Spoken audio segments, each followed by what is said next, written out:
Dear student, you are most welcome to our educational channel mechanical Pandit. और मैं आपके प्यारे पांडे सर आज स्ट्रेंथ ऑफ मटेरियल में बहुत ही इम्पोर्टेंट कॉन्सेप्ट पढ़ेंगे and that is nothing but concept of simple stress and strain.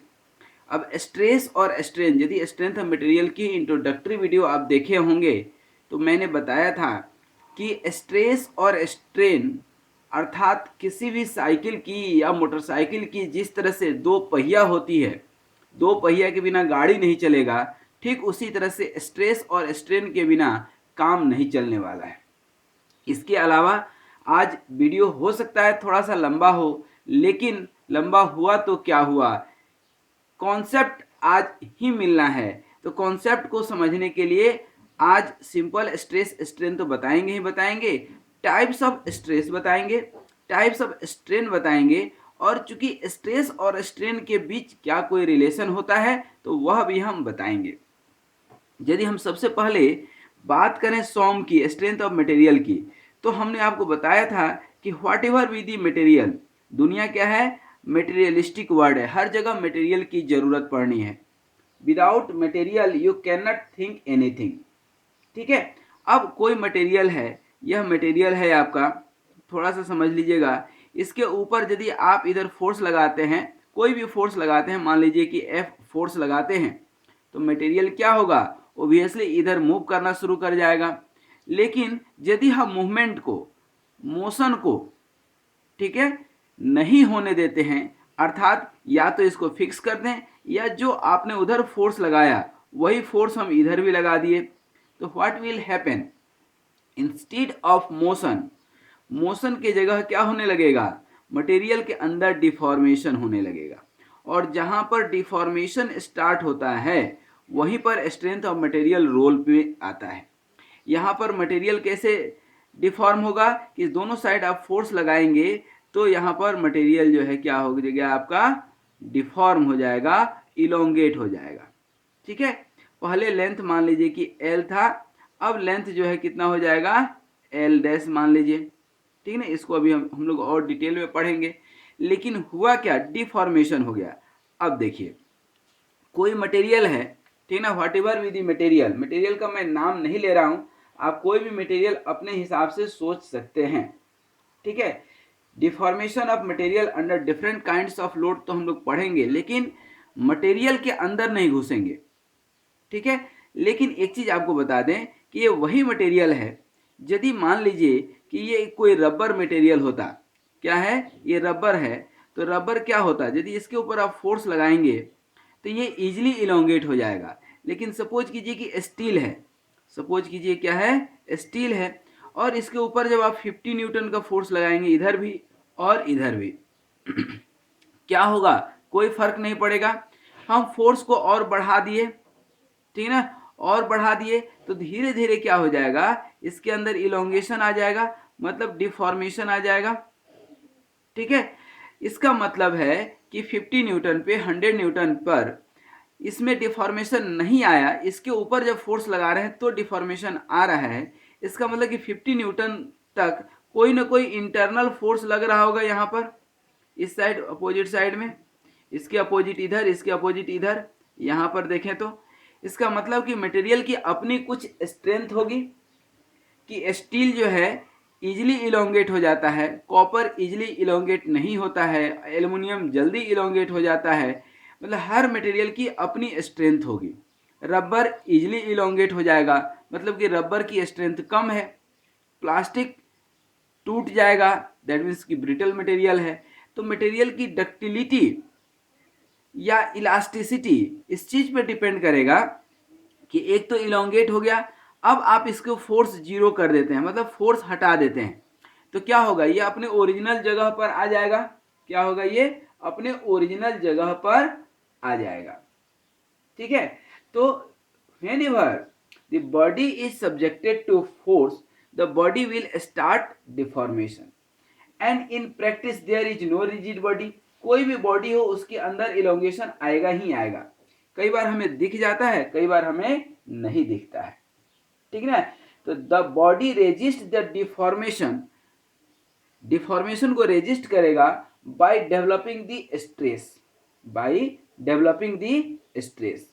तो यदि कोई आपसे पूछता है कि what are how will you define the stress, तो basically the internal resistance developed by the body over unit area of cross section is called stress.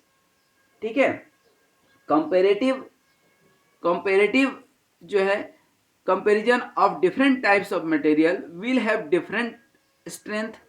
जैसे हमने एग्जांपल दिया कि रबर यदि है आपके पास तो रबर इजीली इलोंगेट हो जाएगा, स्टील बहुत मुश्किल से होगा, कॉपर और मुश्किल से इलोंगेट होगा।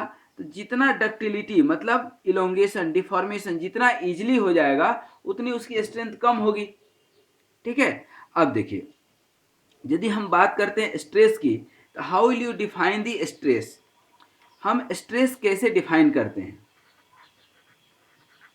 हम स्ट्रेस कैसे डिफाइन करते हैं, तो स्ट्रेस अब कैसे डिफाइन करेंगे, तो the internal resistance offered, the internal, मैं लिख देता हूं, द इंटरनल रेजिस्टेंस ऑफर्ड या डेवलप्ड, जो भी आप बोल लीजिए, या developed by the material, by the material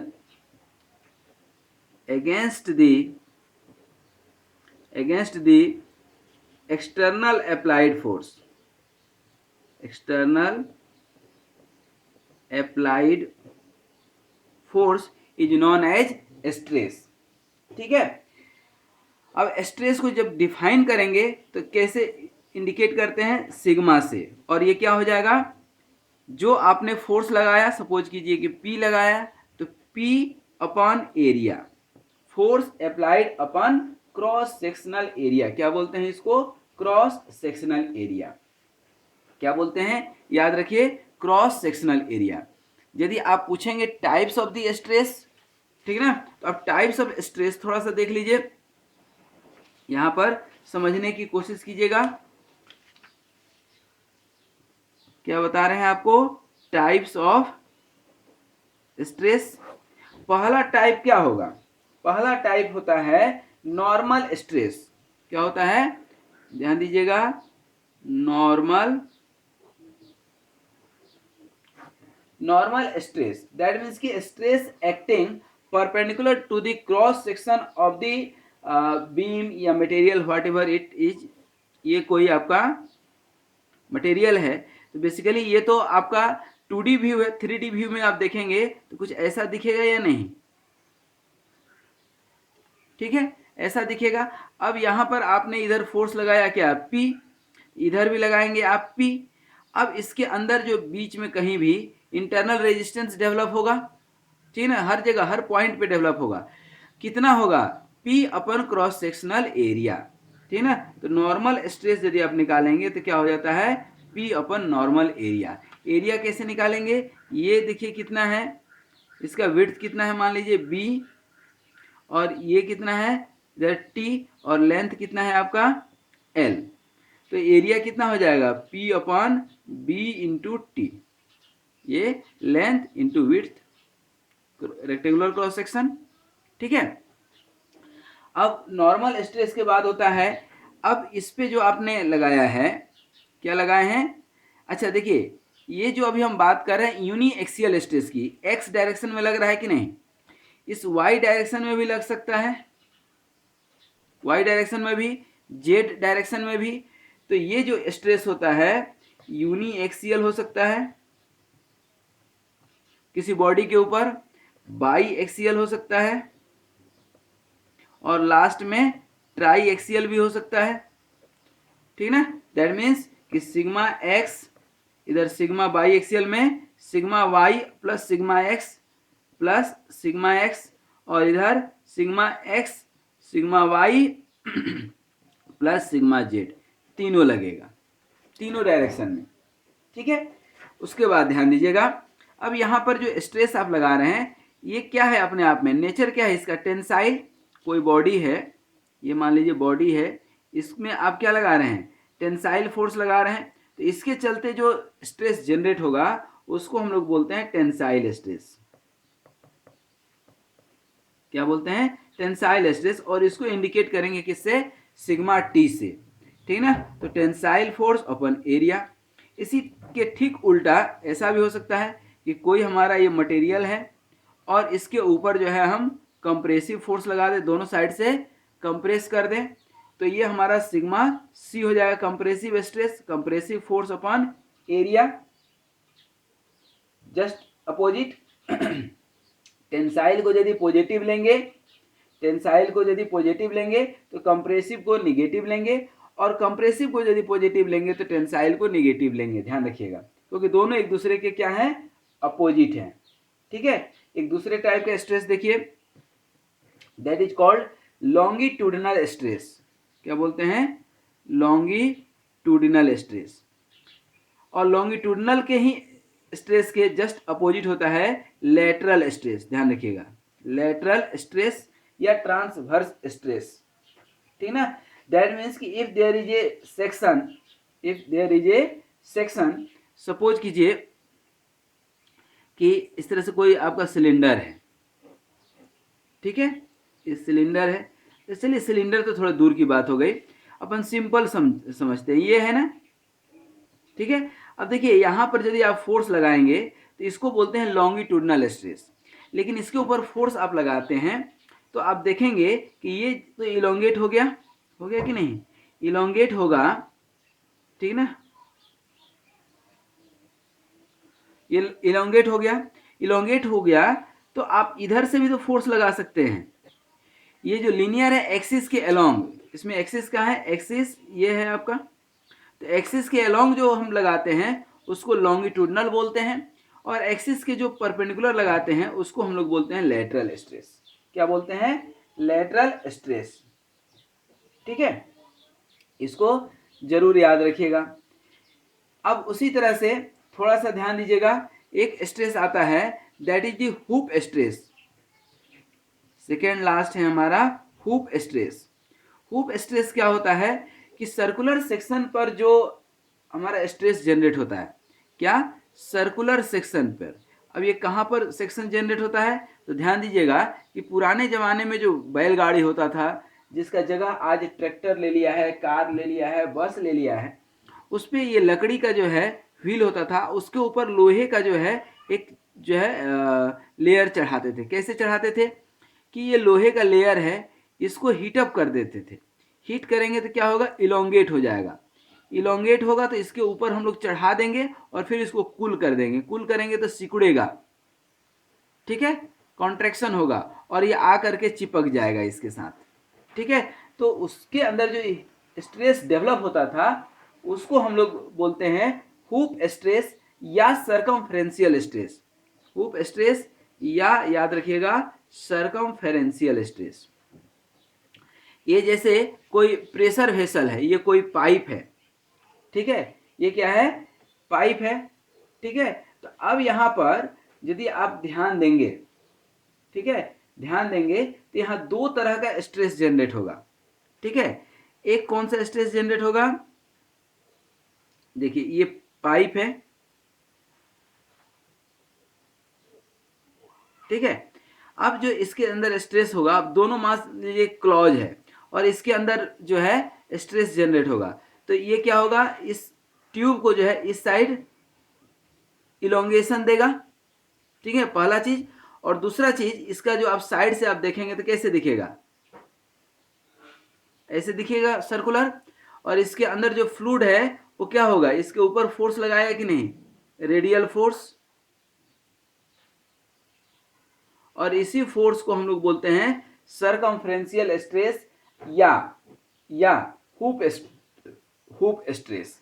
और इसको जो है हम लोग बोलते हैं लॉन्गिट्यूडिनल स्ट्रेस। क्या बोलते हैं? लॉन्गिट्यूडिनल स्ट्रेस, ठीक है।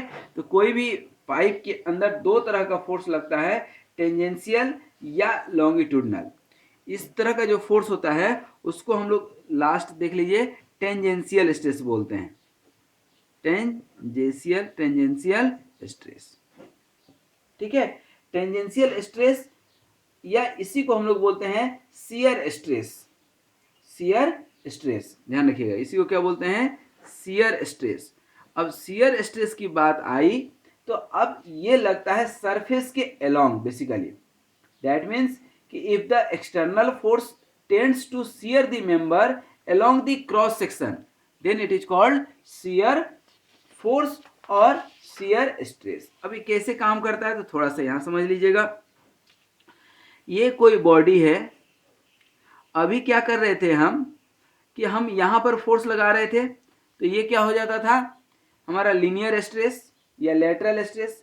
लेकिन टेंजेंशियल क्या होता है कि बॉडी तो यही है, बॉडी यही है, ठीक है ना, लेकिन यहां पर अभी हमने मान लीजिए कि फिक्स कर दिया, ये क्या है, फिक्स कर दिया, और अब फोर्स कहां लगाते हैं, यहां पर, ये आपने पी फोर्स लगाया। आप पी जब फोर्स लगाएंगे तो बॉडी क्या होगा, टिल्ट हो जाएगा, रेदर देन कि ये मूव हो, या ये ऐसे टिल्ट हो गया। कितने डिग्री से टिल्ट हो गया, मान लीजिए फाइव से, फाइव एंगल से टिस्ट हो गया। तो अब इसका जब एरिया निकालेंगे, यहां जब एरिया निकालेंगे तो ये एरिया कौन सा होता है, शियर एरिया। और शियर एरिया मतलब क्या, ध्यान दीजिएगा, यहां पर हम बना करके दिखा देते हैं। ये आपका रेक्टेंगुलर सेक्शन है, ये यहां नीचे फिक्स हो गया, और ये ऊपर कुछ इस तरह का है आपका, ठीक है, ये कुछ इस तरह का है आपका, ठीक है।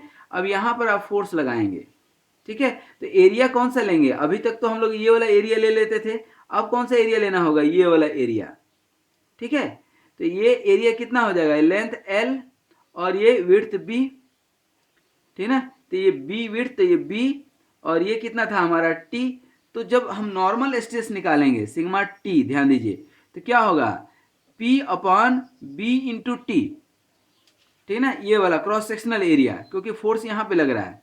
लेकिन जब शियर स्ट्रेस निकालेंगे सिग्मा एस, और इसी को टाउ भी लिखते हैं, तो ये पी अपन कौन सा एरिया हो जाएगा, बी इंटू एल, ये वाला छत वाला एरिया जो छत दिख रहा है, बी इंटू एल, इसको बोलते हैं हम लोग शियर स्ट्रेस। याद रखिएगा क्या बोलते हैं, शियर स्ट्रेस या टेंजेंशियल स्ट्रेस,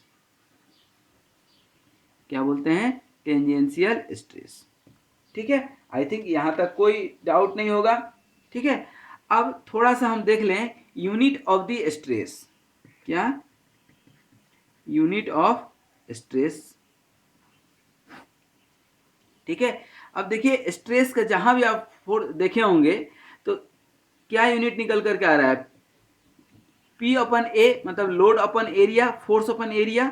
फोर्स का यूनिट क्या होता है, न्यूटन, और एरिया का यूनिट क्या होता है, मीटर स्क्वायर। तो क्या हो जाएगा, न्यूटन पर मीटर स्क्वायर।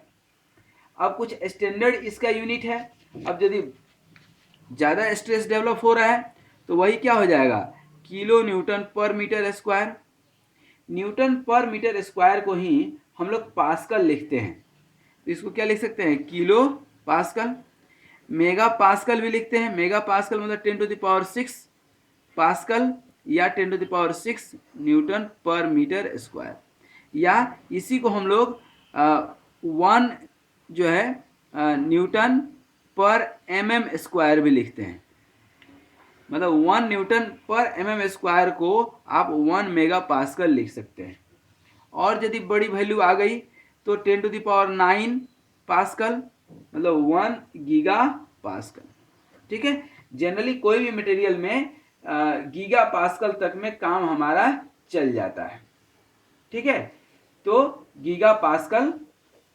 अब एक चीज और समझिएगा, अब यहां तक था हमारा स्ट्रेस, लेकिन जितना भी स्ट्रेस आपने निकाला, ठीक है ना, ध्यान दीजिएगा, जो भी स्ट्रेस के ऊपर आप फोर्स लगाएंगे तो इसके अंदर ध्यान दीजिएगा। अब मैं स्ट्रेन समझाने जा रहा हूं, क्या, स्ट्रेंथ, स्ट्रेन भी हम यही समझाएंगे। अब देखिए यहां पर आप फोर्स लगाएंगे तो ये क्या होगा, इसकी लेंथ मान लीजिए क्या है आपकी एल, इसकी लेंथ क्या है आपकी एल,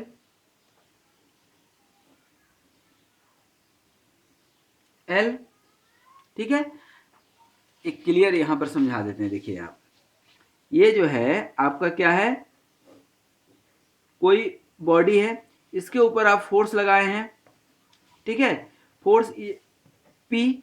अब जब फोर्स आप लगाए हैं तो ये क्या हो गया, इलोंगेट हो गया, ये यूनी एक्सियल स्ट्रेस हम पढ़ रहे हैं, ये इलोंगेट हो गया।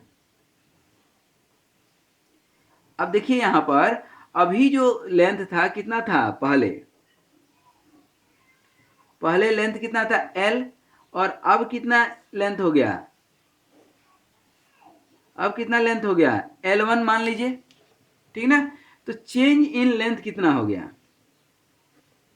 Change in length delta L कितना हो गया L1 माइनस L, ठीक ना। ये चेंज इन लेंथ मतलब क्या है, डिफॉर्मेशन। क्या है, डिफॉर्मेशन। क्या है ये, डिफॉर्मेशन। और इस डिफॉर्मेशन को ओरिजिनल लेंथ से यदि हम ओरिजिनल लेंथ से यदि डिवाइड कर दें, मतलब परसेंटेज इलोंगेशन निकाल लें, तो change in length delta L upon original length L, and that is nothing but strain. इसी को क्या बोलते हैं, स्ट्रेन बोलते हैं। क्या बोलते हैं, स्ट्रेन बोलते हैं, ठीक है। Change in length upon original length, ध्यान दीजिएगा। तो इसको क्या बोलते हैं, स्ट्रेन बोलते हैं, याद रहेगा। अब थोड़ा सा यूनिट की बात कर लें, तब टाइप ऑफ दी बात कर लेंगे। Unit of strain, unit of strain मतलब क्या है, ये यूनिट लेस क्वांटिटी है, समझ गए होंगे आप, बताने की जरूरत नहीं है। देखिए ऊपर भी लेंथ है, नीचे भी लेंथ है, ऊपर मीटर आएगा, नीचे मीटर आएगा, क्या हो जाएगा, यूनिट लेस क्वांटिटी, ठीक है। अब जो है टाइप ऑफ द स्ट्रेन की बात कर लें, थोड़ा सा टाइप ऑफ स्ट्रेन की बात कर लें। तो टाइप ऑफ स्ट्रेन की यदि आप बात कर रहे हैं, तो जितने टाइप के स्ट्रेस होंगे उतने ही टाइप के स्ट्रेन भी होंगे, ठीक है, ध्यान दीजिएगा, उतने ही टाइप के स्ट्रेन भी होंगे। अब कैसे होंगे थोड़ा सा समझिएगा। ये टेंसाइल स्ट्रेस है ना, टेंसाइल स्ट्रेन हो जाएगा, इसमें इलोंगेशन होगा। यहाँ ध्यान दीजिए, नॉर्मल स्ट्रेस है तो नॉर्मल स्ट्रेन होगा, ठीक है। लॉन्गिट्यूडनल स्ट्रेस है, लॉन्गिट्यूडनल स्ट्रेन होगा। कंप्रेसिव स्ट्रेस है तो कंप्रेसिव स्ट्रेन होगा। इसको जब दोनों तरफ से चिपकाएंगे तो कैसा होगा, कुछ ऐसा शेप आ जाएगा कि नहीं। पहले लेंथ क्या था, ज्यादा था, अब लेंथ क्या हो जाएगा, कम हो जाएगा। क्या करेंगे, L minus L1 upon original length, that is the compressive strain. उसी तरह लॉन्गिट्यूडनल स्ट्रेन, लेटरल स्ट्रेन, ठीक है, हुप या सरकमफ्रेंशियल स्ट्रेन निकलेगा। अच्छा, सरकमफ्रेंशियल स्ट्रेन कैसे निकलेगा, थोड़ा सा यहां समझ लें। सरकमफेरेंशियल स्ट्रेन ये कैसे निकलेगा, थोड़ा बताइए तो। ये सर्कुलर होगा ना, अभी हम बताए थे, सरकमफ्रेंस मतलब सरकमफ्रेंशियल। इसकी डायमीटर कितनी है, स्मॉल डी। अब इसको आप हीटअप करते हैं, हीटअप करेंगे तो अब बड़ा हो जाएगा, और इसकी अब डायमीटर कितनी हो गई, कैपिटल डी। तो चेंज इन सरकमफ्रेंस कितना होगा, चेंज इन सरकमफ्रेंस कितना हो गया, pi capital D minus pi D. Strain निकालेंगे आप, सरकमफ्रेंशियल स्ट्रेन, तो क्या हो जाएगा, पाई डी माइनस पाई डी अपन जो है ओरिजिनल डी, मतलब डी माइनस डी अपन डी, ये हो जाएगा आपका सरकमफ्रेंशियल स्ट्रेन, ठीक है। उसी तरह से शियर स्ट्रेन, उसी तरह से शियर स्ट्रेन। अब देखिए तो यही शियर स्ट्रेस था ना, यही शियर स्ट्रेस था। अब शियर स्ट्रेन को इंडिकेट करते हैं किससे, फाई से। शियर स्ट्रेन को इंडिकेट करते हैं किससे, फाई से, ध्यान रखिएगा। तो यहां पर हम लिख भी देते हैं शियर स्ट्रेन, और इसको इंडिकेट करते हैं फाई से। और यहाँ 10 फाई आप निकालेंगे यदि, यहाँ पर 10 फाई, तो क्या हो जाएगा, इतनी चेंज, कितना चेंज हुआ, डेल्टा एल जो भी चेंज आ रहा होगा अपन ये हाइट, हाइट कितना लिए हैं टी, ठीक है। तो इधर change in length upon this, यही होगा ना हाइट, ठीक ना। तो ये क्या हो जाएगा आपका delta L upon T height, ठीक है। तो इस तरह से जब भी आपको जो भी लगे आप निकाल सकते हैं, ठीक है ना। That is the shear strain, generally इसको फाई से इंडिकेट करते हैं, ठीक है। क्या, डेल्टा एल अपन टी। अब देखिए किसी किसी बुक में डेल्टा एल अपन एल लिखा होगा तो गलत है, या उसने इसको एल मान लिया होगा। हम तो इसको एल माने हैं, इसको एल माने हैं, ध्यान रखिए। और ये हाइट को क्या लिए हैं, टी, हाइट को टी लिए हैं, तो परपेंडिकुलर अपॉन बेस, यही होगा ना फाई। और चूंकि फाई का वैल्यू बहुत कम होता है तो हम टेन फाई को फाई सिर्फ लिख सकते हैं। यहां तक कोई डाउट? कोई डाउट नहीं। अब आप एक चीज देखें, एक चीज अब समझिएगा थोड़ा सा, जहां तक हम समझा पाए उसमें ये समझ करके बात आ रही है कि आपका यहाँ पर जब आप फोर्स लगा रहे हैं, यहाँ पर जब आप फोर्स लगा रहे हैं, ये फोर्स लगाए, यही फोर्स लगाए ना, तो इसके चलते स्ट्रेस आपने निकाला क्या, इसके चलते क्या निकाला आपने, P अपन ए। और जब आप इसके ऊपर फोर्स लगाए तो आपने देखा कि इसका लेंथ भी जो है इंक्रीज हो गया। ठीक है, पहले लेंथ कितना था इसका, L, और अब कितना लेंथ हो गया, L1। अब कितना लेंथ हो गया, L1। तो चेंज इन लेंथ कितना हो गया, L1 माइनस L। तो स्ट्रेन को इंडिकेट करते हैं एप्सिलॉन से, याद रखिएगा, क्या, स्ट्रेन, स्ट्रेन को इंडिकेट करते हैं किससे, एप्सिलॉन से। और change in length upon original length, change in length upon original length.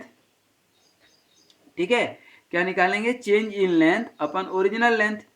ठीक है, तो एक फोर्स के चलते ही, एक ही फोर्स के चलते हमारा स्ट्रेस भी निकल करके आ रहा है। समझिएगा, क्या निकल करके आया, स्ट्रेस भी निकल करके आया, और उसी फोर्स के चलते ही स्ट्रेन अर्थात डिफॉर्मेशन भी आया।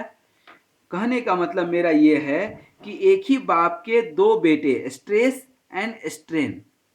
तो यदि एक ही बाप के दो बेटे हैं तो क्या दोनों में कोई रिलेशन होगा या नहीं होगा, एक ही बाप के दो बेटे हैं तो क्या इन दोनों के बीच कोई रिलेशन होगा या नहीं होगा, बिल्कुल होगा सर। तो उस रिलेशन को इस्टेब्लिश करने वाले कौन थे, हुक्स साहब थे। तो उन्होंने दिया एक हुक्स लॉ। ठीक है, उन्होंने दिया क्या, एक Hooke's law. Hooke's law basically establish the relation between stress and strain. ठीक है, मैं यहां लिख भी सकता हूं, क्या लिख सकता हूं, Hooke's law establish the relation between stress and strain. और उन्होंने क्या इस्टेब्लिश किया रिलेशन, कि उन्होंने पाया, देखा कि जब तक हम फोर्स लगा रहे हैं तब तक तो ये डिफॉर्मेशन हो रहा है, स्ट्रेन हो रहा है, लेकिन जैसे ही फोर्स हम हटाते हैं, जैसे ही फोर्स हम हटाते हैं, ये पुनः उसका वो अपने ओरिजिनल पोजीशन पे आ जाता है। उस प्रॉपर्टी को बोलते हैं इलास्टिसिटी। क्या बोलते हैं, इलास्टिसिटी। दैट मीन्स की property of material to regain its original shape on the removal of applied force is known as elasticity. ठीक है, इसको हम थोड़ा सा पहले लिख लें, उसके बाद समझाते हैं क्या है इलास्टिसिटी। समझिएगा, अब इलास्टिसिटी क्या है, तो प्रॉपर्टी ऑफ मटेरियल, क्या लिखेंगे, property of material to regain its original shape within a limit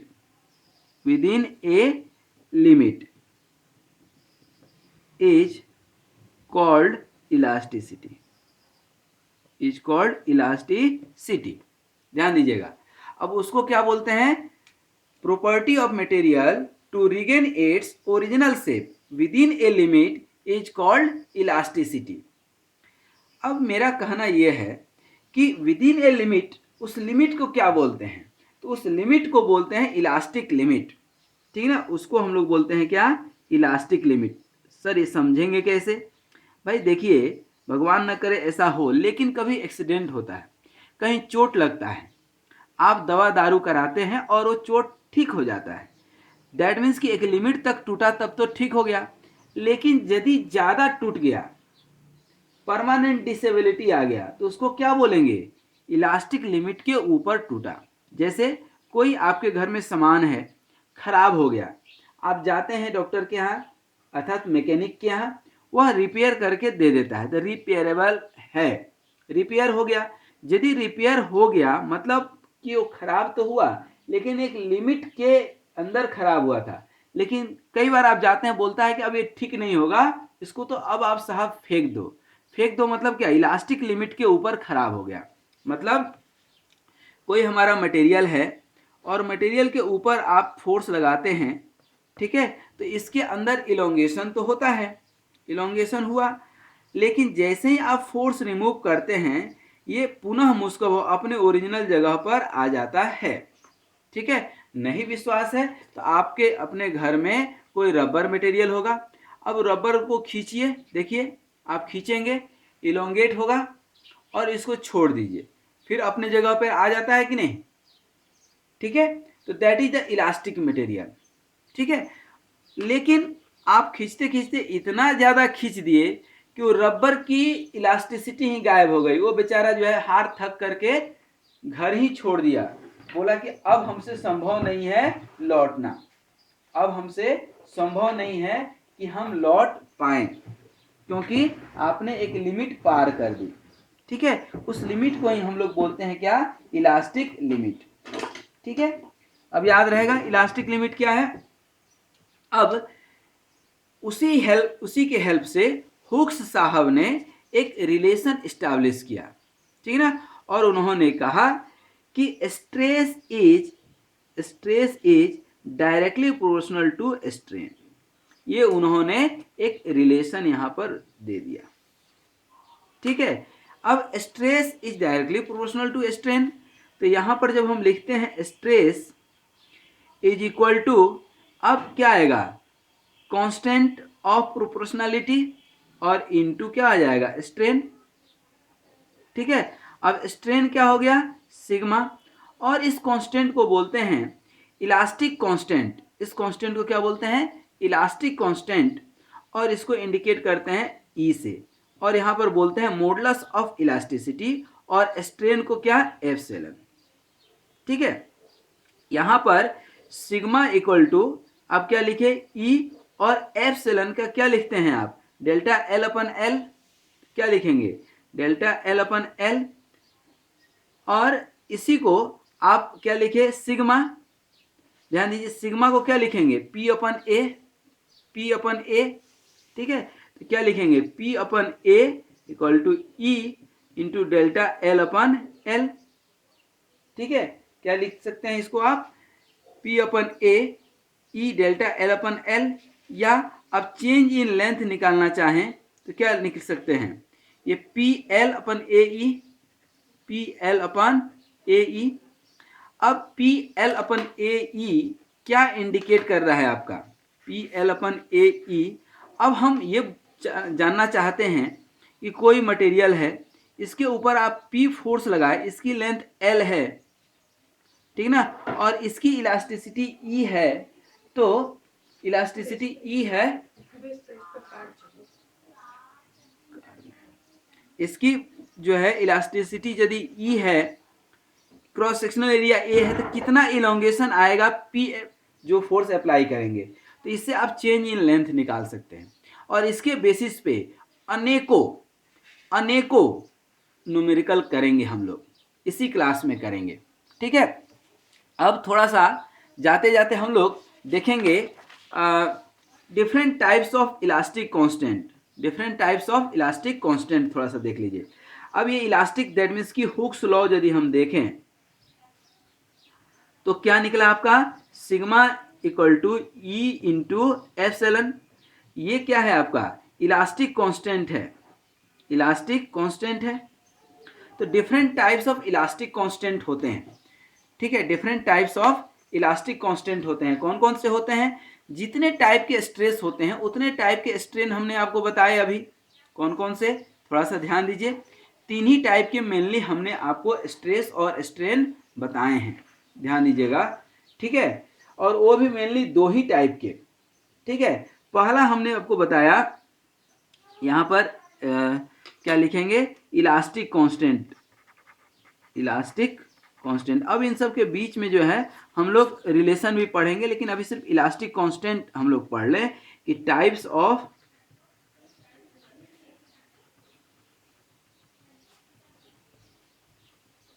ठीक है।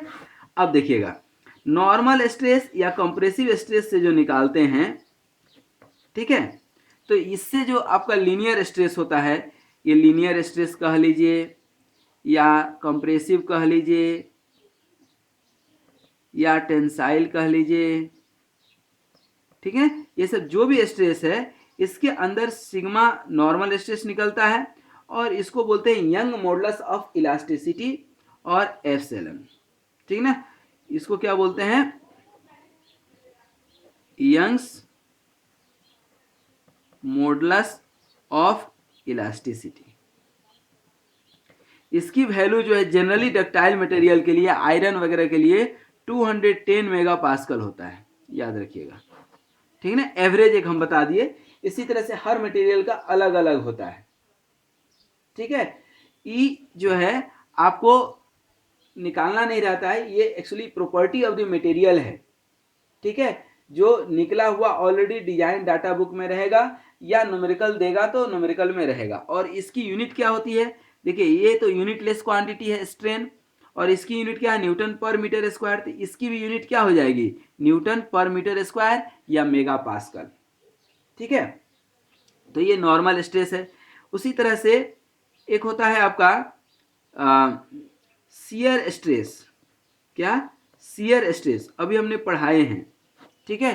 शियर स्ट्रेस में अभी मैं पढ़ाया हूं, तो यही है ना शियर स्ट्रेस, ठीक ना। तो शियर स्ट्रेस और फाई क्या निकाले थे आप, शियर स्ट्रेन, तो शियर स्ट्रेस शियर स्ट्रेस और शियर स्ट्रेस को इंडिकेट करते हैं टाउ से, और शियर स्ट्रेन को किससे इंडिकेट करते हैं, फाई से, और ये दोनों एक दूसरे के क्या होंगे, प्रोपोर्शनल। और जब इलास्टिक कांस्टेंट आएगा तो यहाँ पर आ जाता है जी इंटू फाई, और जी को बोलते हैं shear modulus of elasticity, shear modulus, ठीक है। इसको इंडिकेट करते हैं, ध्यान दीजिएगा, जी से भी, कहीं कहीं सी से भी और कहीं कहीं एन से भी, ठीक है। इसकी भी यूनिट वही न्यूटन पर मीटर स्क्वायर आएगा, मेगा पास्कल आएगा। ये शियर स्ट्रेस जनरली इससे 2 टाइम्स होता है, मतलब कि इसकी जो यदि शियर मॉडल्स निकालेंगे आयरन की, तो लगभग हो सकता है कि 500 हो, 600 हो, 300 हो, 400 हो, ठीक है। That will remain given in the question, ठीक है ना। You have not to apply your brain unnecessarily, ठीक है ना, अननेसेसरी आपको नहीं निकालना है। जैसे एल्युमिनियम की मॉडुलस ऑफ इलास्टिसिटी निकालेंगे तो उसकी लगभग 70 गीगा पास्कल होता है, क्या, 70 गीगा पास्कल, ठीक है, एल्युमिनियम के लिए, ठीक है। तो ये शियर स्ट्रेस हो गया और ये शियर मॉडुलस हो गया, ठीक है। उसी तरह से शियर मॉडुलस के अलावा शियर मॉडुलस या इसी को मॉडुलस ऑफ रिजिडिटी भी बोलते हैं, याद रखिएगा, क्या, मॉडुलस ऑफ रिजिडिटी या शियर मॉडुलस, जो भी आप बोल लें। एक होता है कि यदि यही बॉडी है, इसके ऊपर आप इधर भी फोर्स लगा रहे हैं, इधर भी लगा रहे हैं, ठीक ना, इधर भी लगा रहे हैं, चारों तरफ से फोर्स लग रहा है, तो ये फोर्स जो है सिंगल डायरेक्शन में ना होकर के, यूनी एक्सियल ना होकर के, बाई एक्सियल ना होकर के, ट्राई एक्सियल ना होकर के नॉर्मल कहलाता है, चारों तरफ से लगता है, खास करके लिक्विड वगैरह पे। कोई लिक्विड बॉडी है, ठीक ना, तो उसके ऊपर यदि एटमॉस्फेरिक प्रेशर देखेंगे तो चारों तरफ से लग रहा होगा, तो वहां पर आता है बल्क मॉडुलस, क्या आता है, बल्क मॉडुलस। और यहाँ जो स्ट्रेन होता है that is the volumetric strain. Volumetric strain क्या होता है, ये वॉल्यूमेट्रिक स्ट्रेन निकालेंगे तो strain in x direction, strain in Y direction plus strain in Z direction, small E से हम इंडिकेट किए हैं, ठीक है। तो यहां पर जब आप निकालेंगे नॉर्मल स्ट्रेन, ठीक ना, is directly proportional to the volumetric strain, ठीक है ना। Normal stress is directly proportional to the volumetric strain, और ये सिग्मा एन निकालेंगे इक्वल टू, तो क्या हो जाता है E into B, volumetric strain. और इस के को बोलते हैं बल्क मॉडुलस ऑफ इलास्टिसिटी। क्या बोलते हैं? बल्क मॉडुलस ऑफ इलास्टिसिटी, या सिंपल बल्क मॉडुलस बोलते हैं, ठीक है। तो ये डिफरेंट टाइप्स ऑफ जो है bulk modulus, modulus of rigidity and young modulus, ये अलग अलग आपने निकाल लिए। अब इन तीनों के बीच जो है रिलेशन भी होता है, तो ये रिलेशन जो है अभी आज की क्लास में तो संभव नहीं है, लेकिन हाँ बताएंगे जरूर जब पॉइजन रेशियो बताएंगे, ठीक है ना, जहां पर लीनियर स्ट्रेन और लेटरल स्ट्रेन बताएंगे, ठीक है। तो आज इन सब का एक बार फिर से ब्रीफ ओवरव्यू ले ले, जब इतना समय दे दिए तो 2 मिनट और सही, ठीक है। इन सब का कॉन्सेप्ट पढ़ लें, और इम्पोर्टेंट फार्मूला आज आपने देख लिया कि हमने आपको सिंपल स्ट्रेस और स्ट्रेन बताए, टाइप ऑफ स्ट्रेस बता दिए, टाइप ऑफ स्ट्रेन बता दिए, और हुक्स लॉ बता दिए, और साथ में क्या बता दिए, टाइप्स ऑफ इलास्टिक कांस्टेंट भी बता दिए आपको। क्या बता दिए? इलास्टिक कांस्टेंट भी बता दिए, ठीक है। ये आपको टाइप ऑफ इलास्टिक कांस्टेंट भी बता दिए। अब हमने आपको बता दिया कि कोई भी मटेरियल हो, मटेरियल के जो इंटरनल रेजिस्टेंस होता है due to externally applied force, that is called stress, उसी को फिजिकल लैंग्वेज में स्ट्रेंथ भी बोलते हैं। और ये हमने बताया फोर्स पर यूनिट एरिया क्या होता है, लिख भी देते हैं, force per unit cross sectional area, force per unit cross sectional area, ठीक है। और फिर हमने इसका यूनिट भी बताया, क्या होता है, न्यूटन पर मीटर स्क्वायर, ठीक है।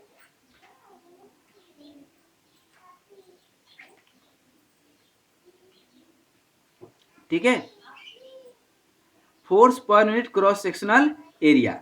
अब यहां ध्यान दीजिए, स्ट्रेस हो गया। अब इस स्ट्रेस को समझा करके, हम जब स्ट्रेस को समझाए उसके बाद टाइप ऑफ दी स्ट्रेस भी हमने बताए आपको। टाइप ऑफ दी स्ट्रेस देखिए, नॉर्मल स्ट्रेस जब आप लगाते हैं तो एरिया कैसे निकालेंगे, दैट इज वेरी इंपॉर्टेंट। तो ये क्रॉस सेक्शनल एरिया होता है, ध्यान दीजिए, ये जो एरिया आप देख रहे हैं that is called cross sectional area, मतलब जो आपने फोर्स लगाए उसके परपेंडिकुलर, ठीक है। और यही फोर्स यदि हम ऐसे लगा देते तो, थोड़ा सा समझिएगा कि ये यदि है कोई हमारा बॉडी है, ठीक है, ये ऐसे है, मान लीजिए ये ऐसे, अब यहां पर आप फोर्स लगा दिए तो इसके ये परपेंडिकुलर, लेकिन यहां पर यदि हम फोर्स लगा दें, मतलब ये ऐसे कोई है और यहां पर आप फोर्स लगा दिए इसी के पैरेलल, इधर ना लगा करके यहां लगा दिए, तो ये होता है शियर स्ट्रेस या टेंजेंशियल स्ट्रेस, और ये होता है नॉर्मल स्ट्रेस, ठीक है। ये होता है क्या आपका नॉर्मल स्ट्रेस, ठीक है। तो यहां पर ये नॉर्मल स्ट्रेस, तो P अपन B इंटू टी हो गया। ये यूनिएक्सियल स्ट्रेस क्या होता है, जब आपका सिर्फ सिंगल डायरेक्शन में लग रहा हो, देखिए एक्स डायरेक्शन में, यदि वाई डायरेक्शन में भी लगा दिए तो बाई एक्सियल हो गया, और जेड डायरेक्शन में भी लगा दिए तो ट्राई एक्सियल स्ट्रेस हो गया। इसी को कंपाउंड स्ट्रेस भी बोलते हैं। आगे चल करके प्रिंसिपल स्ट्रेस, प्रिंसिपल स्ट्रेन, ये सब पढ़ेंगे हम लोग, लेकिन आज जो है हमने शुरू में ही आपको बताया कि क्या पढ़ने वाले हैं, सिंपल स्ट्रेस स्ट्रेन। इसके अलावा तो बेंडिंग स्ट्रेस और जो है शियर स्ट्रेस और कंबाइंड स्ट्रेस, टोर्सनल स्ट्रेस सब पढ़ेंगे, लेकिन आज सिंपल वाला। तो ये टेंसाइल स्ट्रेस में पीटी लिख देते हैं, सिग्मा टी, और कंप्रेसिंग में सिग्मा सी। उसी तरह से लॉन्गिट्यूडनल स्ट्रेस हमने बताया था कि किसी भी पाइप में यदि फ्लूइड है तो इधर स्ट्रेस लगेगा कि नहीं, पाइप के अंदर जो है इस तरह से, तो इसको हम लोग बोलते हैं लॉन्गिट्यूडनल स्ट्रेस, या यहाँ पर सिंपल सा लीनियर जो होता है उसी को लॉन्गिट्यूडनल, और एक्सिस के परपेंडिकुलर जो लगता है उसको लेटरल या ट्रांसवर्स स्ट्रेस बोलते हैं, ठीक है। फिर हमने आपको हुप स्ट्रेस समझाया था काफ़ी डिटेल में, हुप स्ट्रेस हमने आपको समझाया था काफ़ी डिटेल में कि हुप स्ट्रेस कैसे काम करता है, किस तरह से काम कर रहा है, कि ये सर्कुलर, दैट मीन्स कि इधर आप फोर्स जब लगाते हैं ठीक है ना, रेडियल फोर्स जब लगता है, ठीक है ना, आप एक्सटर्नली बाहर डायरेक्शन में या इनर, एक्सटर्नल या इंटरनल जिस डायरेक्शन में भी लगेगा, यदि हम इधर से भी लगाते हैं तो ये भी हुप स्ट्रेस जनरेट होगा। ठीक है, तो हुप स्ट्रेस, सरकमफ्रेंशियल स्ट्रेस और टेंजेंशियल स्ट्रेस, ये सब हमने आपको बताए थे। इसके साथ ही एक और इम्पॉर्टेंट स्ट्रेस हमने बताया था आपको, कौन सा stress? Shear stress, that is very important. Shear stress कैसे लगता है ये हमने आपको बता दिए। इसकी जो एरिया होती है शियर एरिया होती है, दैट मीन्स की सरफेस एरिया। शियर स्ट्रेस हमेशा सरफेस के अलोंग लगता है। क्या लगता है? सरफेस के अलोंग लगता है। तो ये हमने शियर स्ट्रेस बताया। शियर स्ट्रेस के फॉर्मूला भी बता दिए कि फॉर्मूला तो सभी जगह एक ही होगा, फोर्स अपन एरिया, लेकिन शियर स्ट्रेस में कौन सा एरिया होगा? शियर एरिया होगा। ठीक है, उसी तरह से हमने आपको सरकमफ्रेंशियल स्ट्रेस बता दिए। उसके बाद हमने आपको बताए थे स्ट्रेन का कॉन्सेप्ट। किसका? स्ट्रेन। तो स्ट्रेन क्या कहता है? ठीक ना, कि चेंज इन लेंथ, यही था ना आपका स्ट्रेन। स्ट्रेन मतलब क्या? Change in length. आप जब फोर्स लगाएंगे तो लेंथ में कुछ चेंज आएगा, तो change in length upon original length is called strain. इसी को फिजिकली क्या बोलते हैं? डिफॉर्मेशन।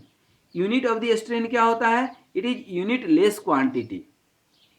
ठीक है, टाइप्स ऑफ द स्ट्रेस जितने होते हैं उतने ही टाइप ऑफ द स्ट्रेन होंगे। जैसे सरकमफ्रेंशियल स्ट्रेस होता है तो सरकमफ्रेंशियल स्ट्रेन भी आएगा। क्या? सरकमफ्रेंस चेंज हो गया, change in circumference upon original circumference. ठीक है, तो अब इसको निकालेंगे तो ये आ जाएगा। उसी तरह से शियर स्ट्रेस आपने निकाले तो शियर स्ट्रेन भी आप निकाल सकते हैं। देखिए यहां पर हमने निकाले हैं, ठीक ना, फाई। उसके बाद हमने नॉर्मल स्ट्रेन और ये सब हमने बताए। ठीक है, अब एक चीज ध्यान दीजिएगा कि इसके साथ ही हमने आपको ये बताए कि कोई भी स्ट्रेस हो, कोई भी स्ट्रेस हो, अब एक ही फोर्स जो आप लगा रहे हैं उसी के चलते स्ट्रेस भी हो रहा है, उसी के चलते स्ट्रेन भी हो रहा है।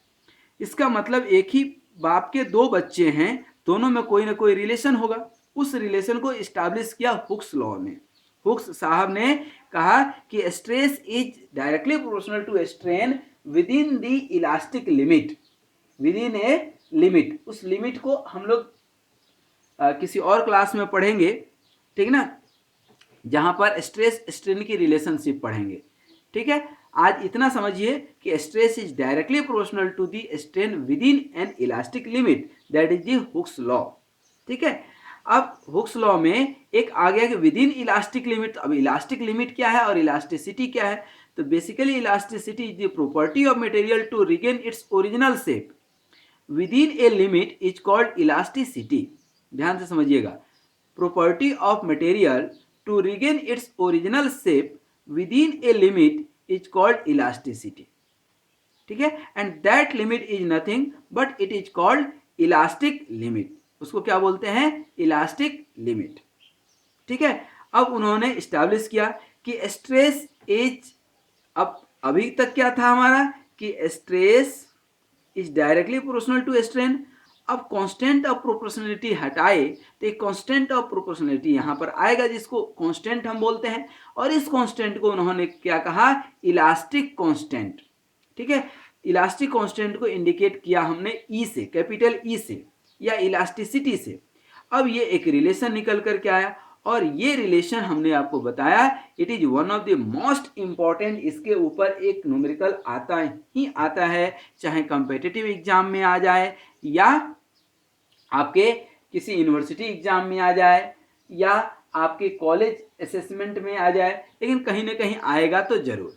ठीक है दोस्तों, तो ये फॉर्मूला याद रखिएगा, delta L equal to P L upon A E. ठीक है, अब हुक्स साहब ने जो इलास्टिक कहा, इलास्टिक कांस्टेंट, इलास्टिक कांस्टेंट भी कई तरह के होते हैं। खास करके अपने सिलेबस के अकॉर्डिंग 3 तरह का इलास्टिक कांस्टेंट होता है। ठीक है, कौन कौन सा? अब जब नॉर्मल स्ट्रेस की बात करते हैं, ठीक है, लीनियर हो, कंप्रेसिव हो, टेंसाइल हो, तो इसमें आता है modulus of elasticity. Stress is equal to Young modulus of elasticity into epsilon strain. ठीक है, और इसी को आप क्या लिखते हैं? P upon A equal to E into delta L upon L, ठीक है। और डेल्टा L यहाँ निकालना हो तो क्या हो जाता है, PL अपन AE। देखिए ये रिलेशन निकल गया कि नहीं आपका, ठीक है। उसी तरह से जब आप शियर स्ट्रेस की बात करते हैं, किसकी, शियर स्ट्रेस की, तो क्या होता है, shear stress is directly proportional to the shear strain. जब यहाँ प्रोपोर्शनलिटी हटाएंगे तो आ जाता है आपकी मॉडुलस ऑफ रिजिडिटी या शियर मॉडुलस ऑफ इलास्टिसिटी, जो भी आप बोल लें, ठीक है। और इसको आप इंडिकेट करते हैं tau equal to G into five, ठीक है। आप जी निकालना हो तो क्या हो जाता है, टाउ अपन फाइव। जिस फॉर्मेट में आप निकालना चाहें उस फॉर्मेट में इसको निकाल सकते हैं, कोई नाराजगी नहीं, कोई गिला शिकवा नहीं, ठीक है। उसके बाद एक आता है नॉर्मल स्ट्रेस। कौन सा स्ट्रेस, नॉर्मल स्ट्रेस।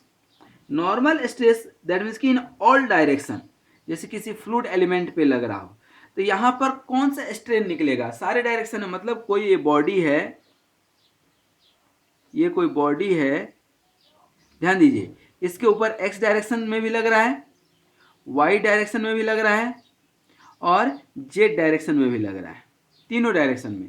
तो इसकी स्ट्रेन निकालेंगे आप तो क्या हो जाएगा, एप्सिलॉन भी volumetric strain equal to strain in x direction plus strain in Y direction plus strain in Z direction. और इसका कुछ और डिटेल कॉन्सेप्ट हम लोग तब पढ़ेंगे जब पॉइजन रेशियो पढ़ेंगे। तो इस तरह से जब आप निकालते हैं normal stress is directly proportional to the volumetric strain और इसकी कांस्टेंट ऑफ प्रोपोर्शनलिटी हटाते हैं तो क्या आ जाता है, के, ठीक है। तो सिग्मा एन इक्वल टू के इंटू एप्सिलॉन भी वॉल्यूमेट्रिक स्ट्रेन, तो इसको क्या बोलते हैं, बल्क मॉडुलस ऑफ इलास्टिसिटी। तो इस तरह से आप इलास्टिक कांस्टेंट यदि देखेंगे तो तीन तरह का इलास्टिक कांस्टेंट मिल गया, bulk modulus of elasticity, modulus of rigidity जिसको कि शियर मॉडुलस भी कहते हैं, और young modulus of elasticity.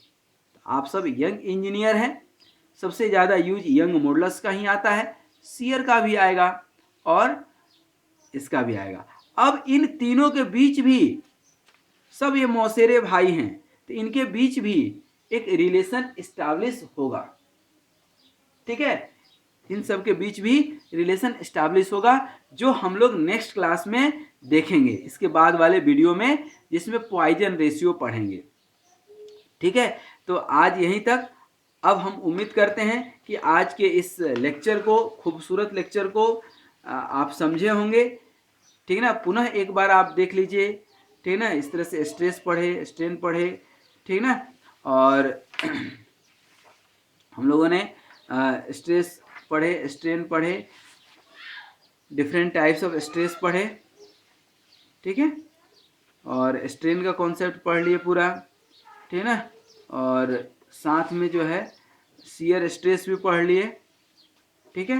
Hooke's law कैसे निकालते हैं, तीनों इलास्टिक कांस्टेंट, इलास्टिसिटी, ये सारी चीज़ें हम लोग पढ़ करके अब हम लोग आगे की ओर बढ़ेंगे। ये बल्क मॉडुलस ऑफ इलास्टिसिटी हो गया, मॉडुलस ऑफ, अच्छा एक चीज़ और ध्यान दीजिएगा, इन सब की यूनिट क्या होगी, यूनिट सबकी सेम होगी, क्या, न्यूटन पर मीटर स्क्वायर, ठीक है, न्यूटन पर मीटर स्क्वायर।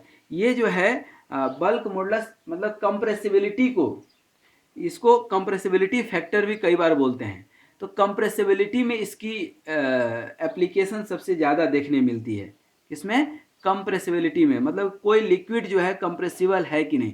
जब आप फ्लूइड मैकेनिक्स पढ़ेंगे या थर्मल इंजीनियरिंग, गैस डायनामिक्स पढ़ेंगे, तब वहाँ पर आपको ये समझ में आता है कि नहीं बल्क मॉडुलस कितना इंपॉर्टेंट है। तो फ्लूइड में, खास करके सिविल इंजीनियरिंग में टू मच इम्पॉर्टेंट है, आपके थर्मल इंजीनियरिंग में भी, फ्लूइड मैकेनिक्स में भी इक्वली इम्पॉर्टेंट है। ये बल्क मॉडुलस जो है सबकी यूनिट है। तो आई होप कि आज हम लोगों ने काफ़ी कुछ पढ़ा और आप ये देख पा रहे होंगे, ठीक ना। तो अब जो है थोड़ा सा नेक्स्ट क्लास का एक ब्रीफ हम देना चाह रहे थे कि नेक्स्ट क्लास जब हम पढ़ेंगे लेटरल स्ट्रेस और लेटरल स्ट्रेन पढ़ेंगे, उसको किस तरह से पढ़ेंगे तो उसका थोड़ा सा हम जो है आपको बताना चाह रहे थे। समझिएगा, कि कोई आपका ऑब्जेक्ट है, ठीक है, कोई ऑब्जेक्ट है। अब यहाँ पर जब आप फोर्स लगाते हैं, ठीक है ना, यहाँ फोर्स लगाए आप, ठीक है ना, तो इसका जो डिफॉर्मेशन होता है दोस्तों कैसे होता है, अभी हमने बताया, ये डिफॉर्मेशन हो गया। तो आपने स्ट्रेस कौन सा लगाया, लॉन्गिट्यूडिनल। इधर तो जो है आपका क्या हो गया, इलोंगेट हुआ, लेकिन यहां कंप्रेस कैसे हो गया, कंप्रेस भी तो हो गया, मतलब लेंथ तो बढ़ा, लेकिन ये जो विड्थ है ये वाली, ये तो क्या हो गया, घट गया ना।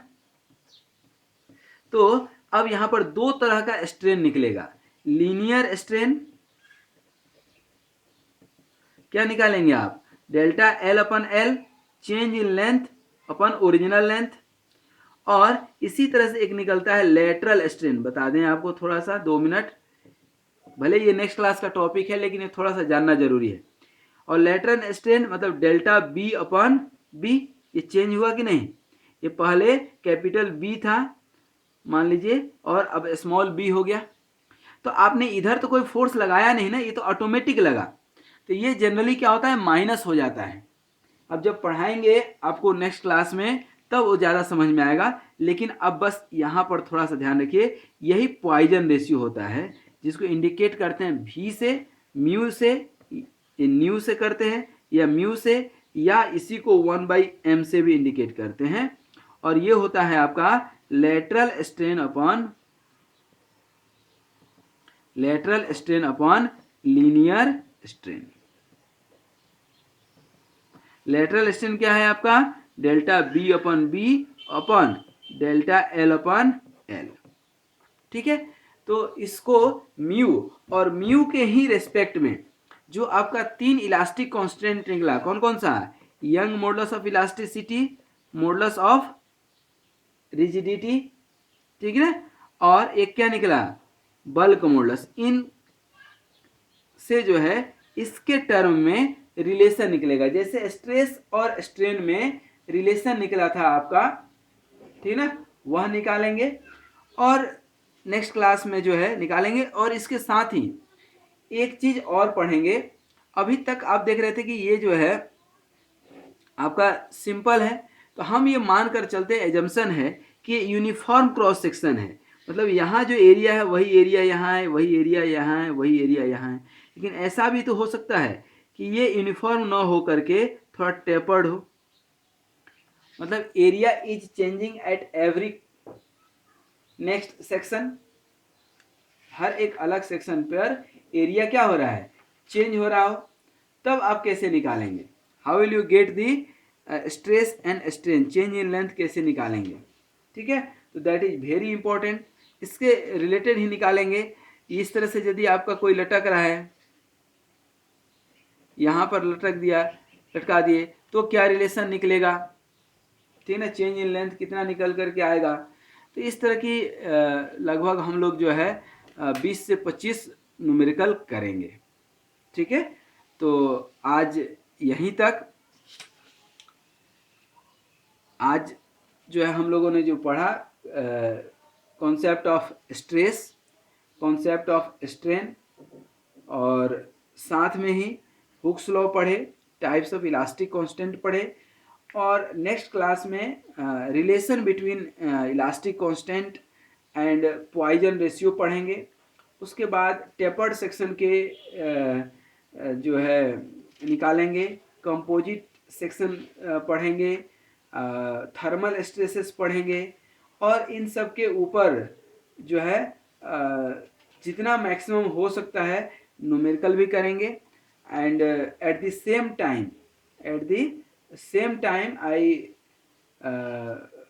वुड सजेस्ट यू ऑल कि आप भी ज़्यादा से ज़्यादा जो है न्यूमेरिकल प्रैक्टिस करें फॉर योर यूनिवर्सिटी एग्जामिनेशन और कॉम्पिटिटिव एग्जामिनेशन, क्योंकि मैं जितना पढ़ा देता हूँ वो दी बेस्ट वीडियो है, इससे ज़्यादा बेस्ट अब कहीं खोजने की शायद ज़रूरत नहीं है। और मैं लैंग्वेज भी इसीलिए हिंदी यूज करता हूँ ताकि आपके दिल दिमाग में जा कर के एग्जैक्टली वह बैठ जाए। क्योंकि आपको बता दें आज का जो लेक्चर है ये स्ट्रेस स्ट्रेन का सिर्फ सॉम तक नहीं है, स्ट्रेंथ ऑफ मटेरियल में भी काम आएगा आपका, थ्योरी ऑफ मशीन में काम आएगा, मशीन डिजाइन पूरा के पूरा उसी पे बेस्ड है। और ये स्ट्रेस स्ट्रेन ही आप आगे चल करके बेंडिंग ऑफ द बीम पढ़ेंगे, उसमें काम आएगा, या बेंडिंग स्ट्रेसेस पढ़ेंगे आप, ठीक है ना। टोर्सन पढ़ेंगे, कॉलम स्ट्रेस पढ़ेंगे, प्रिंसिपल स्ट्रेस प्रिंसिपल स्ट्रेन पढ़ेंगे, ये सब कुछ काम आएगा, ठीक है ना। तो न्यूमेरिकल जरूर प्रैक्टिस कीजिएगा। वीडियो देखने में कहीं थोड़ा सा भी कन्फ्यूजन हो रहा हो तो let us see the video once again to make your concept very clear and be happy, be healthy and keep smiling. Thank you very much.